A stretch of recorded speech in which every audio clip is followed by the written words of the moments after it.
Hello, and welcome to the 295th edition of Cinema Effect. Late night recording. Potentially the latest we've ever done, but maybe not. Who knows? Yeah, we're doing Austin Powers, International Man of Mystery. I guess I'll start. I watched all these films like ages ago, and I might have I might have even rewatched them because I'm not sure, but they're pretty like there are a lot of scenes in this film that are just like seared into my memory. Um, a lot of like iconic bits from this franchise that I just like remember very well. Um, Maybe it was from Lockie's like love of the series as well, and him just quoting it all the time. But yeah, I remember a lot of this, although I can't quote it as well as other people can. But it was pretty cool returning to it.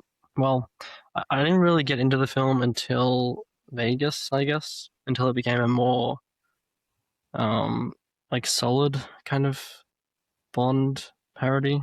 Um, Before that, it was just kind of like bits, and it wasn't too funny to me before that. But I got into it more as it went along and got more in tune with its frequency, I guess. Um, So yeah, I enjoyed it. What about you, Jaden? Yeah, I have a massive history with this franchise. Like, we used to watch them with like my family like long time ago. Um, and like it's still like I still get enjoyment out of them, but I don't think I laugh at them anymore. You know, like Mm. I still like watching it. I still appreciate the character and the bits and the setting especially and the sets and all that. But like I don't know if I'm laughing at the jokes as much. And not to say like it's not working. It's just I don't know, maybe familiar. It's a combination of familiarity and also just like kind of moving on a bit. So yeah, I kind of like enjoyed it, but didn't. But like it's not the comedy it once was to me. Mm. That's fair. What about you, Zach? I didn't hate it, to be honest. I definitely have seen it before. I wasn't sure, and then like oddly, like the further it went on, I sort of was like, oh yeah, this is sort of familiar. Like I know like all the shit in Doctor Evil's lair is like obviously like everyone's seen that surely online in various forms. Um, but then like even later on, like all the hotel bits, I've like got vague memories of. So I feel like this is definitely a case where the DVD's been put on at some point, and I sort of like was half paying attention to it or something. Um, so bits of it were coming back to me, but yeah, it was entertaining enough. I can't say like these kind of parody films are like my favorite, super my cup of tea, but um, it was um went by relatively quickly, and I was entertained by certain bits more than others. But overall, it was pretty good. I could say that. You call this a parody movie, which I guess is accurate. But like to me, like other parody films, like what have you got? Like the Family Guy parodies, you've got like the scary movies or whatever. Like this just seems like a caliber above those. Although I don't know, is there any other like decent parody movies or franchises that I'm forgetting right now? That's like Mm. I get what you're saying, and I get the feeling as well. But like scary movie, like especially the first two, kind of do pretty well at the subject because they do like kind of have a main story and then like bits are kind of like adjacent to it rather than just being kind of skits like just kind of right. Okay. one after another. Yeah, I don't actually know if I've seen it. I just And then kind of like, yeah. but like it's definitely like it's for sure a step above like I don't know starving games and like meet the Movie 43 or whatever. yeah like all those like kind of vampire suck type shit. It's Do people like Spaceballs? oh Oh yeah yeah. yeah. Well, Spaceballs I Mm. think fits into more this Austin Powers category. Yeah. Right. Okay. Yeah. Mm.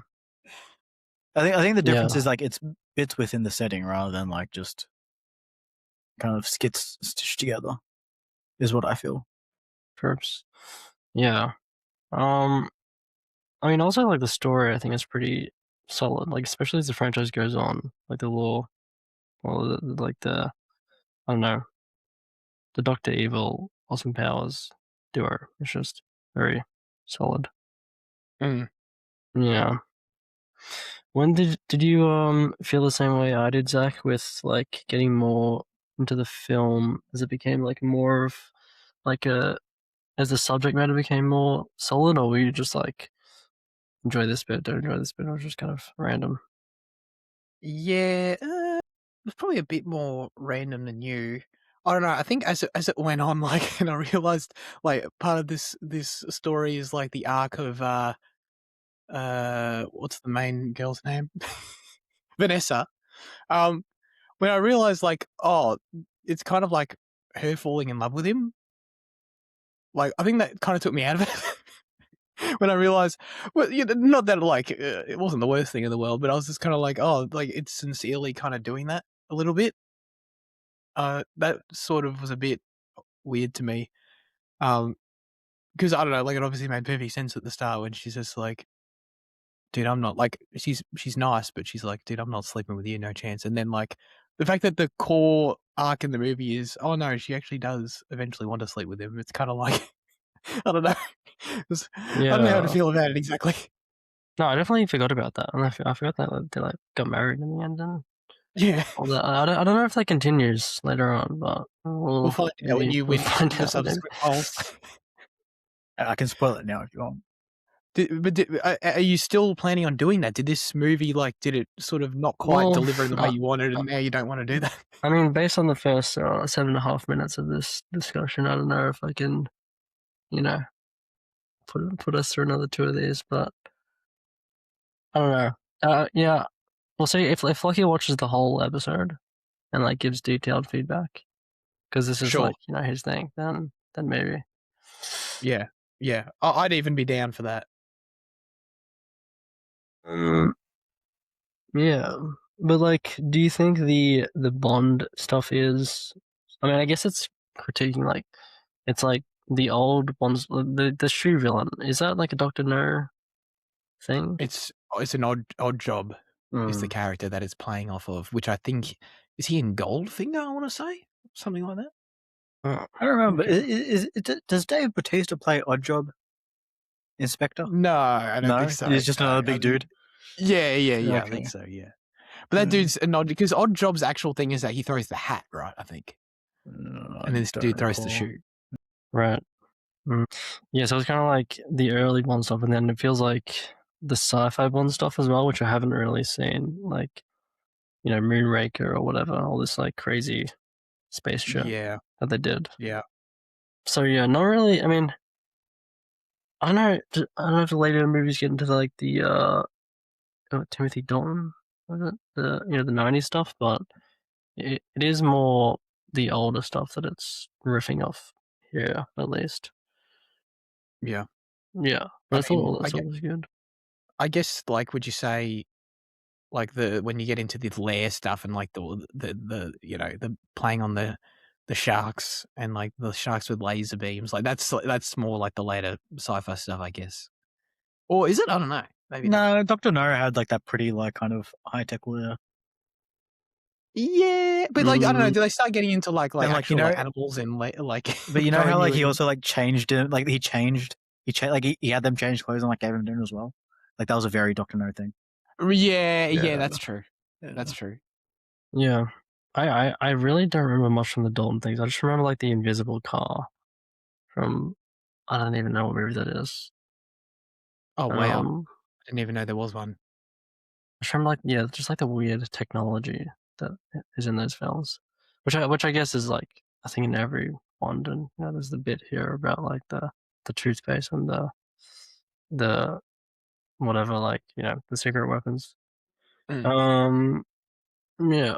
Well, what do we think about like the cast? I feel Will Ferrell was in a scene here, and just random people popped up. Freaking Carrie Fisher and Yeah, stuff. Carrie Fisher's the one that always shocks me. I always forget about that one. She's in like the most like just normal environment like that the film has as well. Like Yeah. it's like the school or whatever. Was that Salma Hayek Who? as A lot of vagina. yeah, vagina, yeah. No. I don't think 'Cause so. it looked yeah, I didn't think it was, but it was like No, Yeah. it's some random actress. She hasn't done much other than that. Fabiana Adenio or some shit. okay. Sounds super Italian. But yeah, I mean, I guess the older Bond girls, like they usually weren't in that much else. They were like one movie appearances, like famous for that one movie. So that makes sense. I mean, that sort of does that continue all the way? Like how many recurring? I guess like right up to the modern times, even I don't know, like layers in a couple, I guess. But like, what's her name? Wasn't Elena Tyrell? Was she a Bond girl, or am I crazy? oh, Maybe was she? not. Maybe not. I don't know. Was it Natalie Diana Dormer. Rigg? Are you talking? Wait, you're not talking about Natalie Dormer. You're talking about the older one. Like you're talking about from a few she was years in. ago. She was in Her Majesty's Secret Service, and she had like a pretty good career. Okay, That's true. but was she in multiple though? No, she was in Bond one. films? Yeah. Okay. Yeah. Oh, sorry. Was it about like Bond films? I thought you just meant like career outside of like just. Yeah, I was more making that point, but I guess same line of thought, I guess. I mean, Will Ferrell was definitely a surprise. Was he doing like what is that? You'd say he was doing brown face? Yeah. Yeah, I mean, Mike Myers did it as well later, I guess, but it was like very subtle brown face. It was like just a shade off of his normal skin color. Yeah, but like at least like Mike Myers was like putting on a disguise, like Austin was putting on a disguise. Yeah. Whereas like Will Ferrell was just meant to be Turkish. Yeah, 100%. Yes. I don't know. It kind of reminds me of this. Like I don't think that was meant to be a parody. I think they just did cast Will Ferrell and like they just didn't think of it. But like at the start of Police Academy, like it opens up with like this room in the Middle East, and it's a bunch of like I don't know Middle Eastern like leaders and all that. I don't know Gaddafi maybe and like I don't know some other people, and they're all played by like white dudes. So like I don't know if that's meant to be a call to that. Probably not. I think it is just insensitive casting, but it was. Regardless of intent, it works fine. Mike Myers. Are you guys Mike Myers fans out here? No, I don't. But like, what is there to be a fan of? I don't really know much about this guy, to be honest. I do like other than like Wayne's Shrek World. or whatever. Okay. Yeah, that's always the vibe I get. It's like I always ask myself, like, what is his thing? What else is he in it? But he's been in like all these, 3 movies here, 4 movies for Shrek, and then I don't really know. But still, he did have a big career, but he never really. Well, he does have a lot of fans, but I mean, I never really, latched onto him or anything. But I mean, he is great. How much of a comedian is he? Like, does he like do like stand up as well, or is he like just an actor? I don't know. Like, is that where like a lot of his career has been spent? Like, has he been doing like shows as well? Maybe. Not sure. Says he does work on Saturday Night Live in the late 80s and 90s. Okay, like as like a writer, I guess. I don't know. Well, no, because Wayne's World was a Saturday Night Live film. Like, it has like a lot of the same cast, I think, of that time period. Or like producers, like something. I like there's like a SNL film, like kind of, what do you call it? Thing. There's an SNL film project where like Wayne's World factors into that. Yeah, it's a big screen spin-off of the Saturday Night Live skit. So it like originated from a skit on the show. Only funny thing SNL's ever done. Yep. It says here that he honed his craft in the Toronto and Chicago improv and stand-up scenes. Yeah, but then the other search I saw said that he doesn't do traditional stand-up, so I don't know about that. Yeah. Yeah, I've This heard he guy's was like, in Inglorious Bastards. Apparently he's in Michael, but it doesn't give him. what? I mean, I don't think he real was. I think they're just saying that because his name's Mike. I think Google's doing something weird there. No, actually, now that you say that, I think he is in the movie. I Oh, okay. think he He just plays. Does doesn't he play have like a one of the managers or some shit? Oh, that would make sense. He plays this character called Walter Yetnikov or some shit. Oh, okay. It just doesn't have his cast name there. But okay. Okay. He was in Bohemian Rhapsody. I forgot about that. Yeah, it isn't Michael now as well, so he's really locking down that fucking The big box office. film biopic. Yeah, Yeah. I will just say, I thought he nailed this movie. Like, Oh yeah. in terms of like, he wrote the movie as well, which I saw in the credits. I didn't realize that, but that's cool. So it's like obviously his brainchild and all that, but like, I mean, for what it was, like the Austin Powers character, I can't say I really like the character that much, but like he nailed the character. Like for me, it was mainly Dr. Evil. I thought was great. Like that was, yeah, I enjoyed him a lot more. And like, the scenes, any scene like when they were interacting, not that like there was any like amazing cinematic techniques to like make them feel in the same room or anything like that, but it was just like, it was just more so existing within the scene. I didn't really feel like they were played by the same person. Like, it's just more a credit to like how he makes them feel different. I think it didn't feel like one was just like a sillier version or a different version of the other or something. Like they did just feel quite distinct. Yeah, no, I think like the Doctor Evil stuff in all these films are definitely the best parts. Yeah, I don't know how he makes them feel different because he like, I mean, it's just makeup and I don't know. Yeah, like the Just does it prosthetic well. nose for Dr. Evil, I guess, is like Yeah. bold. is it like a bald cap? Probably, I think. Yeah. His head is a bit. You can kind of tell that his head's like not shaped how it usually is. But no, that's very good. Yeah, the Scott Evil and Doctor Evil is like some of my favorite stuff. I love Seth Green. I don't know why. I haven't seen him in that much stuff, but I love when he pops up. You know, in Scooby Doo and all that shit. It's like his like Scott's kind of things in these three movies is like some of my favorite stuff, and like I love as the relationship unfolds. I don't know. I love the bit at the dinner table with Scott. About I'll just get my gun and kill him all that. Yeah. Trying to bond. But, Bond? I know. That's good. Well done. What do you think? What do we think about the whole like 60s to 90s thing? I mean, I enjoyed the start of this film in the 60s. I thought that was all pretty cool, and the big boy kind of bit is funny. Did you enjoy that, Zach? Yeah, I didn't really understand that was part of the law, that he's like frozen or whatever. I don't know. I just never really remembered that. So like, yeah, the fact that he comes from the 60s is cool, and I thought like the whole opening credit sequence is like obviously completely ridiculous, but like really well done. Like in terms of like shooting that all throughout the street and having all the like the huge amount of extras doing all the dancing and stuff. Like it was like, and just the dancing itself was funny.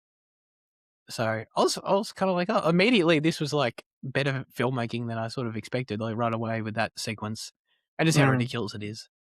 He's got to be like the least effective spy of all time. Like he's the most famous person in London, which is just funny. Yeah. As a concept, and he's a spy.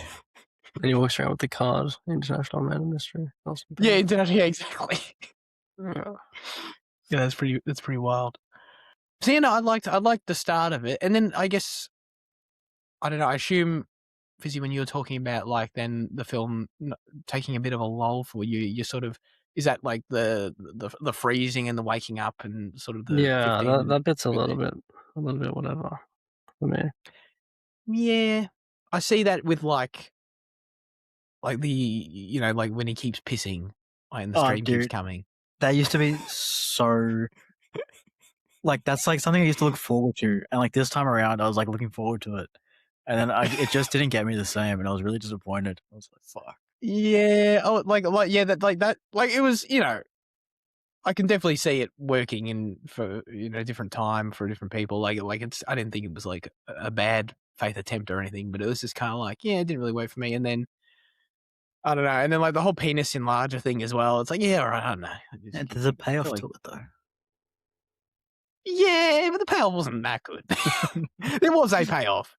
Yeah, I guess. Yeah. So yeah, I guess I don't disagree with that. Like those couple scenes, like, yeah. I think I what don't took know. me out of the pissing scene is that when they cut to the close up of the behind, there was no stream. They had the audio, but there was no actual stream. And I was like, it just broke my. Should you be able to see that? Well, what? Because you be like able to there, see the there was stream? like behind like from like under the screen you could see the top of the toilet bowl, and like there was no piss stream. Really? Yeah. You were like you could look that hard and to see there was clearly no stream. Yeah, it was just clearly nothing. I didn't even notice that. Yeah, I didn't notice you see the top of the ball. That's pretty bad. Yeah, Elizabeth Hurley was also really good.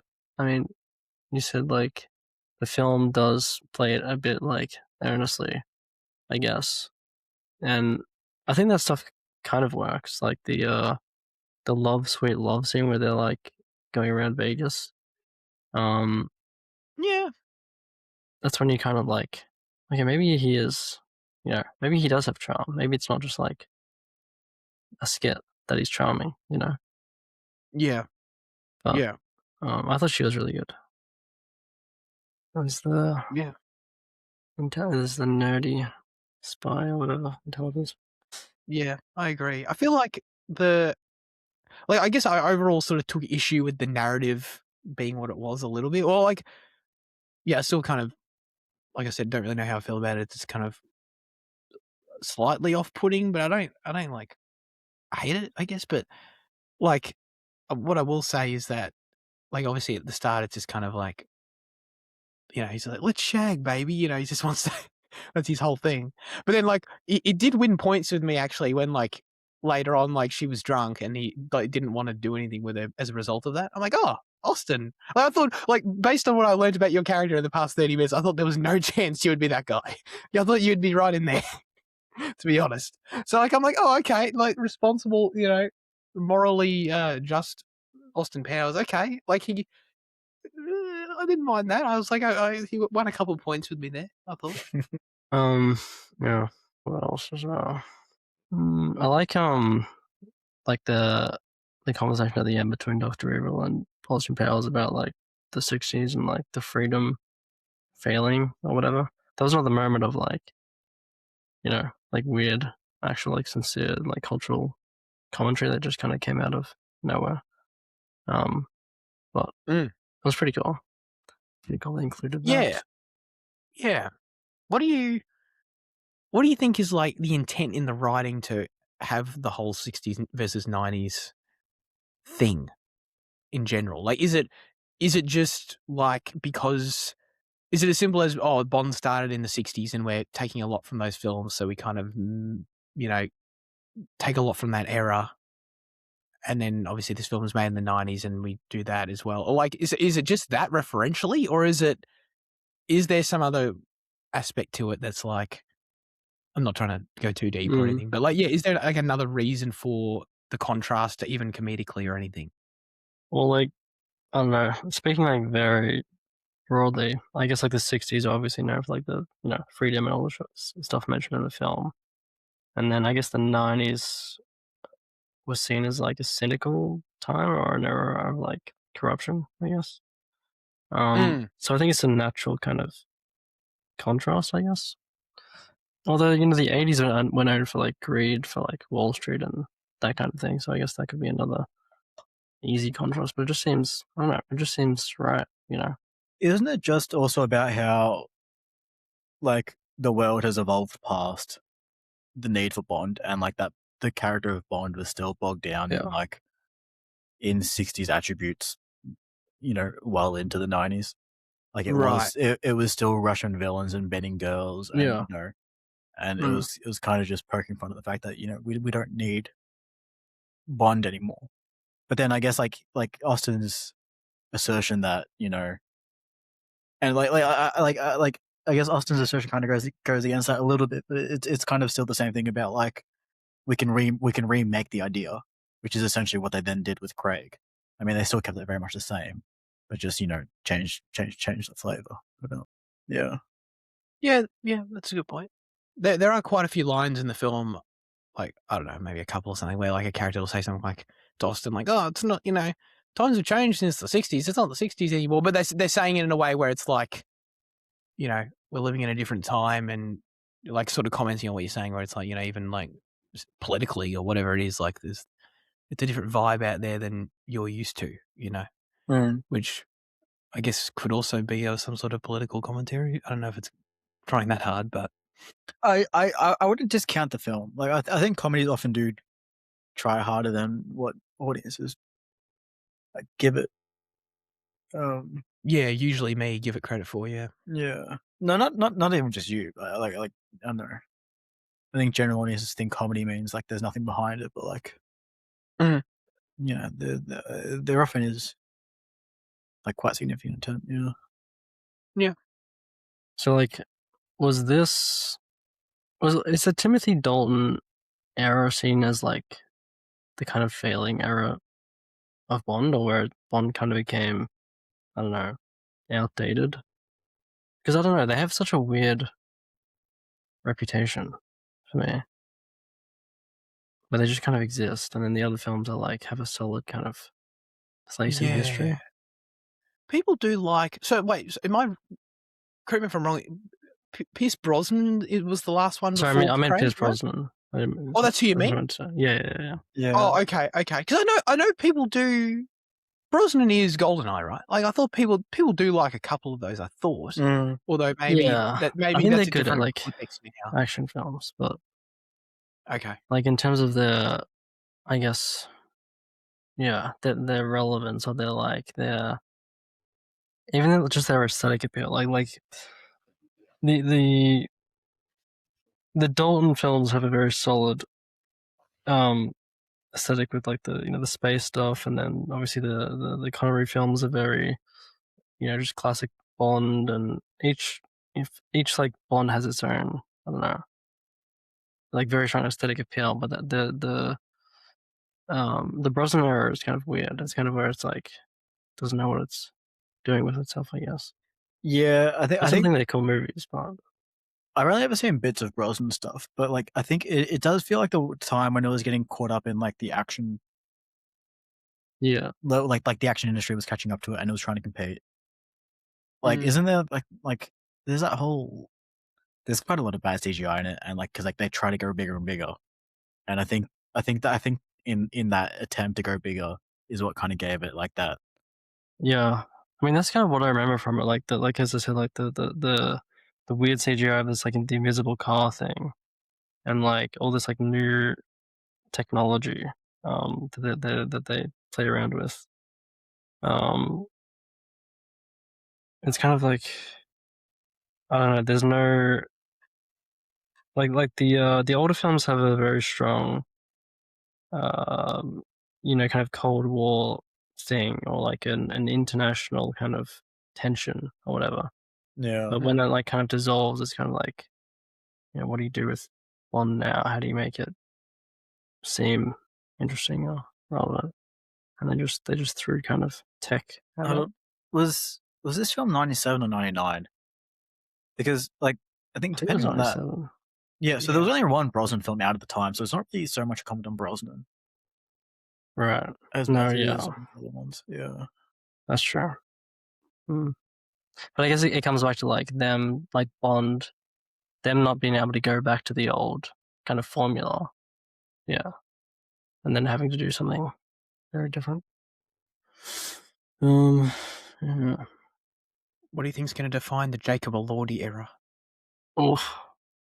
Reports are that Villeneuve is seeking someone more unknown, and that he's moved past Elordi apparently. Okay. Aaron Pierre? Ooh. No, he's probably too well known. He's less well known than Elordi though. Yeah, true. Come on, Denis. Come on. How tall is Aaron Pierre? He seems like a tall bloke as well. He does seem like a tall bloke. Probably shorter than Elordi though. 191. 6'3", yeah. Oof. Yeah. Doable. Yeah. How old is he again? 31. Ah, fuck.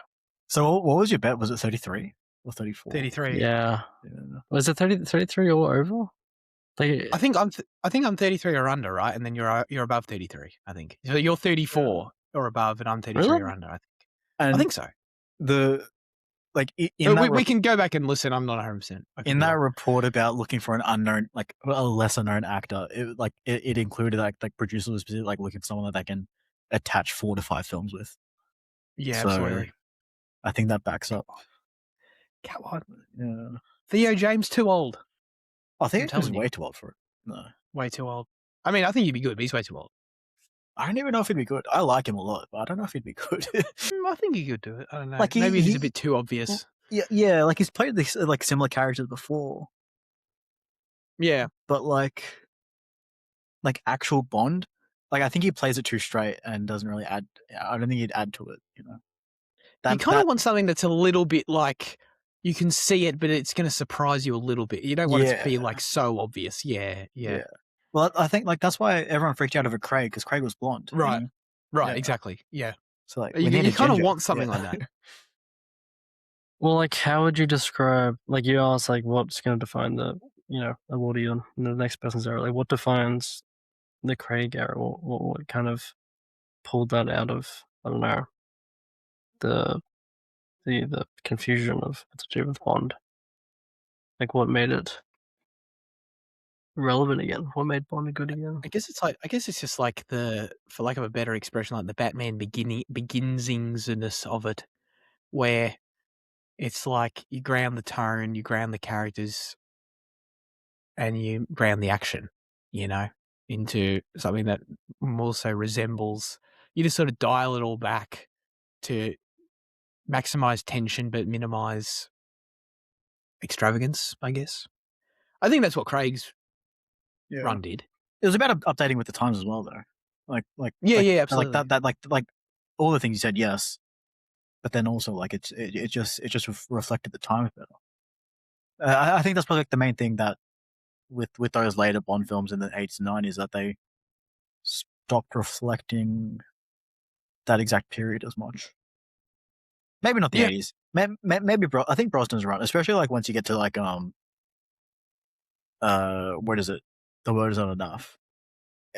I think it struggled with the globalizing idea of the world when there was no right. Yeah, I don't know. Yeah, I just what I was saying was dumb. So no, it's not. I mean, I feel like Bond films in general are just a big source for like essay writing, like cultural kind of commentary. There's a lot of things that can be drawn from there, like parallels, the history. Yeah. Historical social contexts. Number 2 even says so in the film that it's no longer East West or whatever. It's corporations. Yeah, corporations. Yeah, that's a great point. Yeah. Which maybe to this day is even more true.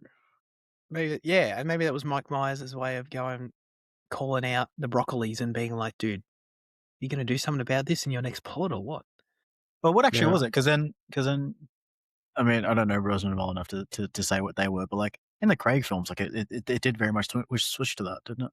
It's Mads is a banker, wasn't he? Yeah. And I mean, it did. Like, I think it can go harder in that direction. I think it should. But like, it did. Yeah, I guess it did. I guess it was more like, like fucking Spectre, I hate talking about that. But in terms of just like these sort of like underground, like figures that sort of work, for the rich and or sort of like serve themselves and that kind of thing, as opposed to literally being. Well, Quantum of Solace, was he an oil guy or not? Was he? She was covered in oil, so I thought like I can't recall that. Yeah. No, there's something to that. Yeah, I think so. Yeah. Refreshing. But this isn't about Bond. This no, may as well get back to the film. The transitions. What do you think of the transitions? I'm glad you brought those up. I'd liked them. I thought, there's something like, I mean, that kind of style of transitions, obviously something I've seen before, but like, did this invent them, or is this taking inspiration from something that I'm not clocking? in terms of having these sort of like just completely, like what even is the best way to describe them? Like just totally out of context little like Yeah, dance numbers, like television network, like they feel like studio floor 60s like things. TV things. Yes, yes, but like the way in which they're used as transitions, so like you know they don't exist in the film's narrative in any way, shape, or form. Like it feels like something I've seen done before. But I'm not sure. I'm curious as to did something else do that and this took it from it, or are people parodying Austin Powers when they do that? I don't know. Yeah, I get what you mean because I feel like I have seen it too, but like nothing pops in my mind. Absolutely, and I nothing pops to mind because there's no chance I'd remember it. Yeah. Like, but I definitely have 100%. Like, it's 100% a thing. Like, I cannot think of an example either. But it's 100% even just like something on TV or like what kind of tone, Yeah, like some sort of comedy show or something. I feel like does it. I don't know. Yeah, I think TV is the right path because that feels like it's like pulling a Yeah. certain string. There's like, I swear there's one specific one that even has like this music cue or some shit when every time it happens where it's like or some shit. Like Yeah. what is that? It's something. You know what I mean? I mean, like an 8 out of 10 cast does count like that kind of thing, or like something more akin to the film. I think more akin to the film. What if I just ask Google other examples of Austin Powers transitions and just see what it says? Some Powers like Oh, dude, I transitions feel like in I'm so close to real it. shows. I feel like Jaden's with me. He knows what I'm talking about. Yeah. Yeah. Like I believe you guys, but I don't really. It's a very 2000s thing as well, I feel like. I haven't seen Zoolander, but it feels like it would be in Zoolander. It probably isn't, but it just feels like that kind of shit. Yeah, I mean, my guess is that it's like parodying something like 60s TV, but I don't know. Yeah, it could. Maybe there is a version of like a 60s, like some sort of like spy show or like where it's like done earnestly. It's like Yeah.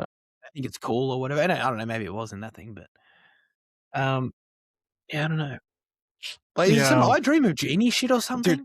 Dude, I literally have the I Dream of Genie Google page open because that's what I was thinking, and it's but Is like it that? I don't think so because not from what I see, but maybe.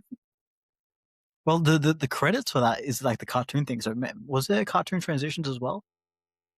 Yeah, there were cartoon transitions. Maybe that's I feel like they wouldn't do because the other thing I was multiple thinking years. was Run Lola Run. You know how they use the cartoon transitions? I mean, but they are Yes. like Oh, they yeah. are relevant to the film at least, I guess. Yes, But like it's still like, you know, kind of out of it. But yeah. What is Austin Powers transitions? this Google search does specifically call them 1960s graphic cuts. Or even like yeah, I don't know. Yeah, in late 1960s television. Okay. To anyone that remembers 60s television, it's cringing right now. Well, I don't think because Gilligan's Island doesn't do it. That's like my main reference for like 60s television. There's a show, it's coming with Rowan and Martin's Laugh-In, which is like the colors look very much like the kind of Austin Powers. Yeah, bright, like pink, blue, yellow colors. I don't know. This is a fascinating research session. It'll make for great listening. Yeah. Oh, dude, Oh, you found something? fucking Batman. Dude, The Batman 60 show does it. Dude, that's I was about to say, is it the Batman Power things? But do they have actual like clips? I think they do. Right? I don't know. Or maybe they have like the well, word maybe and not. like vision and like the graphics transitions. I can't remember if they have like the actors dancing. Oh, right. That graphic, yeah. No, actually, I don't think that fully counts what I mean. Yeah, no, No. I mean, the swirling kind of, but like, it's not fully what No. it's parodying. No. Let me watch a Man. clip from this Rowan and Martin show. Well, maybe there was because a lot of this stuff was like, oh no. I was about to Can I ask you a dumb question while we're doing this? go for it. When Austin Powers punches the woman and then it's like a man, that was an actor change, right? Yeah. That's very funny. That's good. How was That's it? good shit.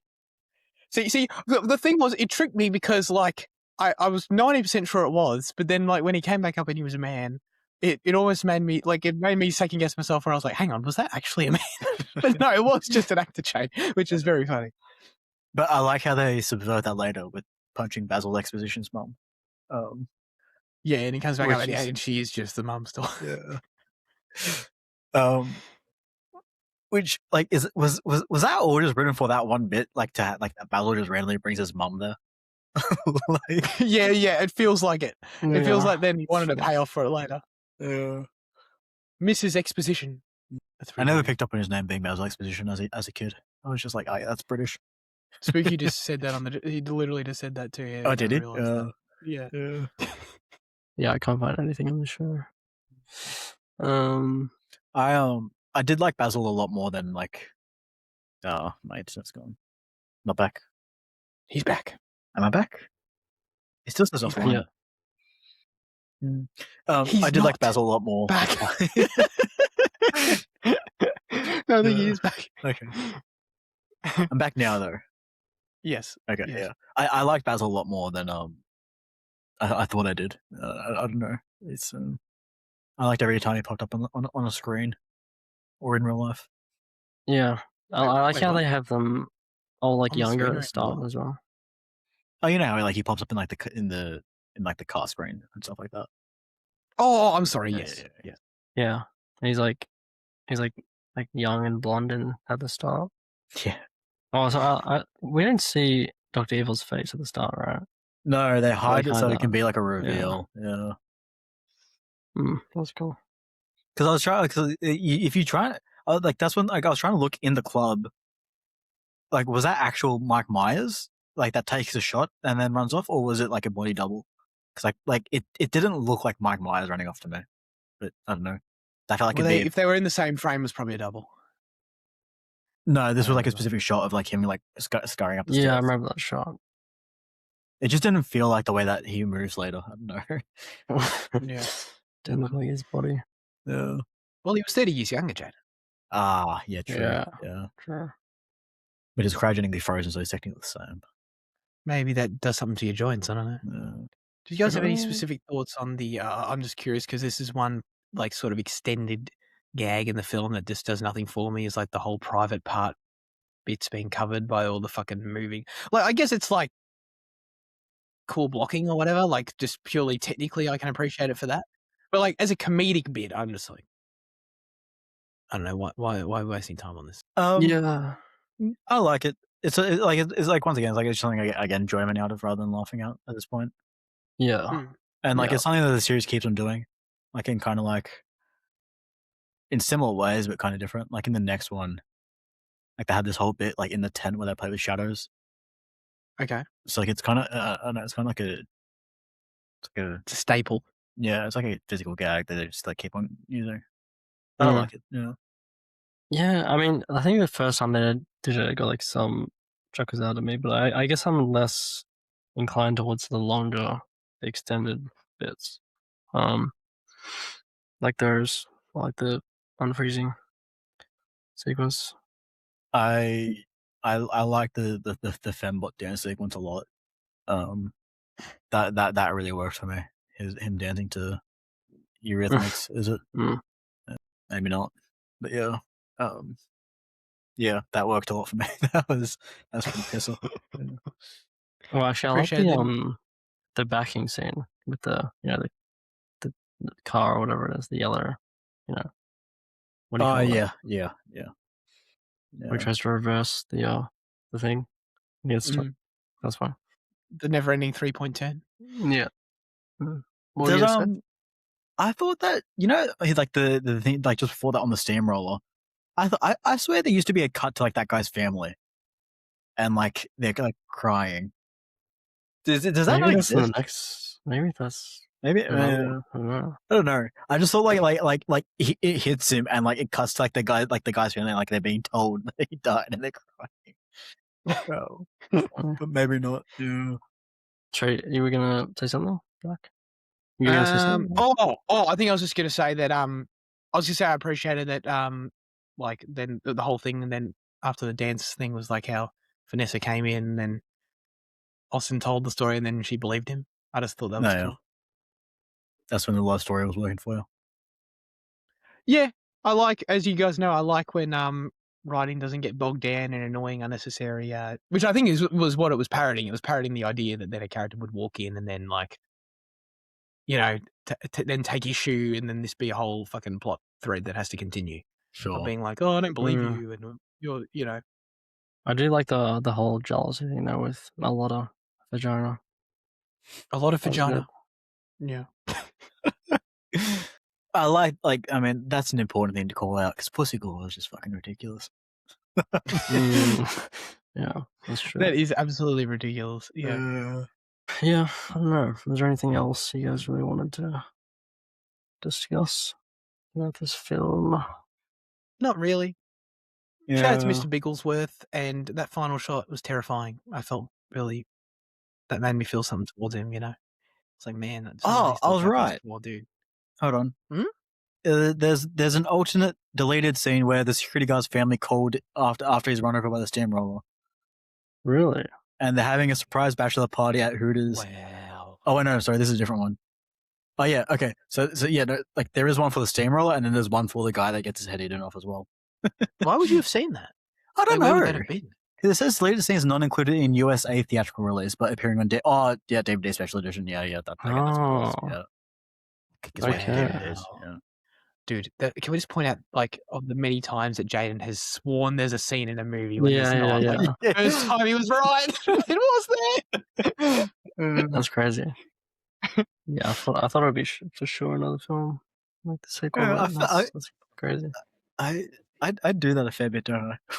Whereas, yeah, you do. Yeah. I never realized that. You just dream scenes and then think they're in the movie. Yeah, but like now that you pointed out though, like I can remember like all the times in the show where I have been like, I swear there was something that. Jeez. Dude, this has got to be incredibly validating for you. Well, it wasn't because like I didn't remember the other instances, but now that you pointed out, like it kind of is. Yeah, I guess I'm done. I guess we'll move on. I'll give it a 7. It was an enjoyable time. What about you, Zach? Yeah, I'll give it a 6. I'm pretty similar though. Highlights of the week, right? Yeah. J Dog, do you have anything for us? Yeah, I rewatched Batman 2022. Not Christopher. Did you do Matt that Reeves. because you were inspired by like the new casting news and all that stuff of them shooting the new one? What casting news? Like the full cast being announced for Batman? Oh no, I didn't even see that. I saw that they announced that they started shooting it. But I think that was. Oh, you don't see who's in it? No, not yet. ScarJo's in it. Oh really? Oh, well. Sebastian Stan's in it. I think the idea is that he's Harvey Dent, I think. But yeah. He'd be a good Harvey. Oh. Yeah. Is she meant to be? I think there was someone else too. I'll have a look. Who would she be? I mean, she could be plenty of people. Vicky Vale or some shit. Oh, yeah. Okay, yeah. That's a guess, but Yeah. I guess that makes sense. That makes sense. I don't think. Sorry to completely go. I don't think Zoe Kravitz is in it. She wasn't on the list. She left for Bloodhaven at the end of the first one. Yeah, I know, but I figured she'd still be in the movie. I think she'll probably come back like later, if anything.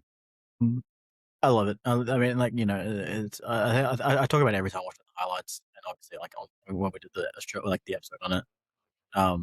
It is just the definitive Batman film. It is. It's a brilliant film, a great rendition of the character, such a iconic score already. Like anytime I see Batman anywhere, I just imagine Giacchino's score, like regardless of who it is. I don't know. It's such a cool story to adapt in the way it is, with all the context in Gotham and all that shit. I don't know. I'll never stop singing this film's praises. I don't know. It's just it's incredible every time. It's insane, and the fact that I have to wait this long for number 2 kills me. Yeah, it's going to be over 5 years because it comes out October next year. So yeah, I think if this film is bad, it's gonna be worse for me than any other kind of product of being bad.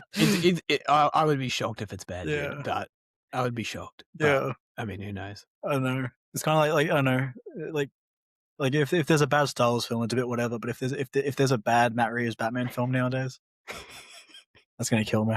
Yeah. Yeah. I don't know if you saw Matt Reeves. Obviously, now he posted this tweet to announce ScarJo's in the movie, and he just posted the gif of her and Under the Skin, like looking in the like one of the shots where she's just looking in the rearview mirror of like driving her van around. Oh no. Yeah. Yeah. The other two people I was forgetting that are also in the movie are Charles Dance, who people are saying is probably going to play Harvey Dent's dad, and so Sebastian Stan's dad, and Brian Tyree Henry's in it, who I love. Oh, cool. Don't know who he's playing, but yeah, hey, who knows? I mean, I like him. He can. Dude, he can do it. Yeah. Why not, dude? Have you seen him? Have you heard his Megatron? Like like after doing Megatron, I trust him to do anything. He's Megatron. Yeah, that's right. He can do anything. Oh god. Yeah, he's Nightwing. It's like what? Zach. Yeah. Are you gonna spill the beans? Oh, you want me to go? Yeah. Dude, I finished The Pit this week. How far are you, Fitzy? I haven't really continued. I'm only a few episodes. A few episodes. Dude, what a show, man. It just does it. They've done it again. Absolute cinema. It was a very so like first and foremost, it's another season of The Pit delivered at the same level of quality. So like if you love The Pit, you're gonna love this. Like that's first and foremost. But then as a separate sort of thing in terms of how the story went this season, I was surprised of how, as Fitzy might say, the shape of the season, how it just ended up feeling quite different in the end of season one, where season one sort of had the escalating aspect to it, but then, with the, I don't think it's a major spoiler to say that, like the mass shooting happens that then, sort of cascades the final episodes, and sort of everything gets ramped up to 11 for that. This season doesn't really have anything like that. I think I was kind of waiting for it. I was kind of thought like, I don't know, is this going to be the formula of the show where like, and it kind of makes sense as you're going out in a season, you kind of want to ramp up the drama towards a strong finale kind of thing. It doesn't really do that at all, but not in a bad way. Like it really, it felt a lot different just in terms of where the drama came from. Like basically, I mean, Noah Wiley's character is always the main character, but like really leans into Dr. Robbie's like personal issues, and like it kind of does the opposite season one, where instead of ramping up, it kind of just drags on for him, and it's like the day kind of would just never end. And that's not that the show doesn't feel like that at all. I'm not saying the show feels slow, but like that's kind of his journey in it, is that like he can't really bring himself to leave. And that was very interesting, where it was kind of like there was nothing particularly dramatic happening around him or anything. It was just kind of like all the same old day workflow. And then, but part of his story in the season is that it's meant to be his last shift for months because he's going on leave for the first time. And it sort of becomes mostly about that, where he just kind of, will he leave? Can he leave? Who is he without this hospital? All that kind of shit. And so it just, plot-wise, just functions very differently towards the end, where there's no big dramatic shift in anything. It's just everyone who's there is just kind of really tired, and by the end of it, like, that's kind of it. But yeah, no, but it was nonetheless really, I thought like dramatic on a different level, on like a personal level rather than a stakes level, I guess. So I appreciated that it did something a bit different in that regard. But overall, it was The Pit. It was great. Okay. I guess I'll talk about Obsession, the talk of the town, the new indie horror film. Apparently it was only like $750,000 for the budget, which is insane. But yeah, no, it was really great. It was Luke has definitely been affected by this film, I can tell you that much. Permanently, heart rate permanently raised. No, it was very like, so it's obviously like it's made by this YouTuber guy who does like skits and stuff, and the scenes have a very like skittish quality to them, where they're like super funny. Like the concepts behind each scene are just really solid and funny. It's like one scene is like, what if you want to have a boys' night with your, demon girlfriend, possessed girlfriend, or whatever, or without her, and she freaks out. Like, so something like that. You could literally like segment each part of the film into different like skits. But at the same time, it's like a really effective horror film. Although I think it was probably funnier than it was scary. Like, some of the scenes in this film are just like hilarious, and the acting is amazing. I can't remember her name off the top. It's Indy Naravat. Yeah, she was awesome. She does this like, I mean, the main thing is that like her normal character versus her character later they feel totally different. And also her, I don't know, some of her expressions and her freaking like cry laughing, this weird cry laughing thing she does, and her movements are just like incredible. But yeah, she just plays like a really creepy kind of possessed person really, really well. And the guy was good as well. He was good as a kind of like pusher kind of character or whatever.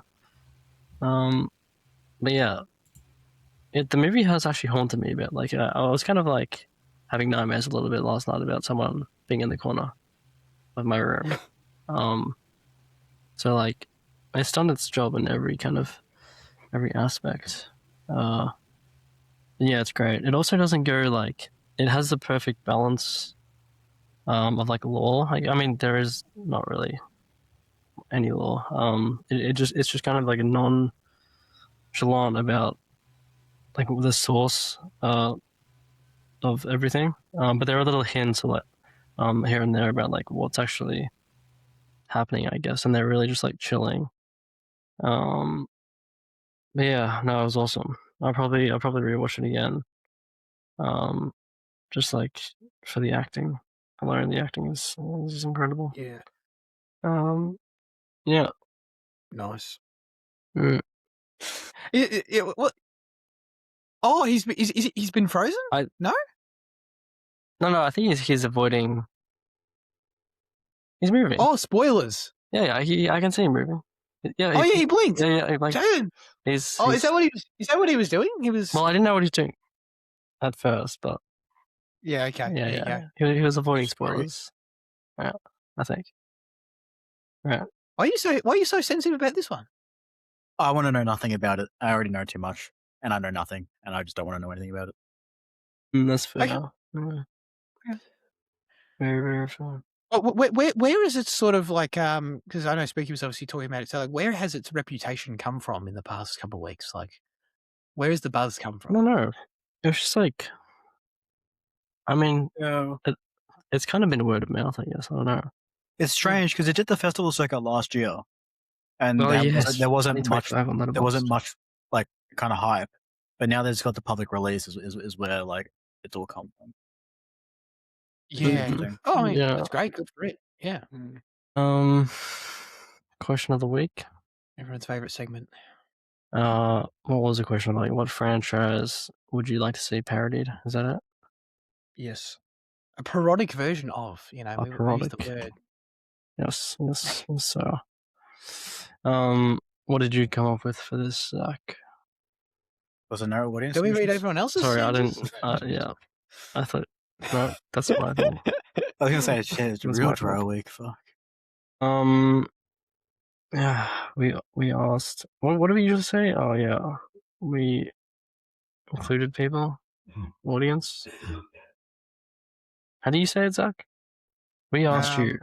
The time to hand the show over to you. Time to hand the show We over had to the show over to you. Last week we asked you, blah, blah, blah. Yeah. Dr. Luke says there should be more Family Guy parodies of things. Not sure what there may be Harry Potter. I wouldn't mind that. It's because you would be too offended by them. They would feel like an attack on you personally. I don't know. I think Star Wars works uniquely for Family Guy. I don't know if they could if it translate well to anything else. But why?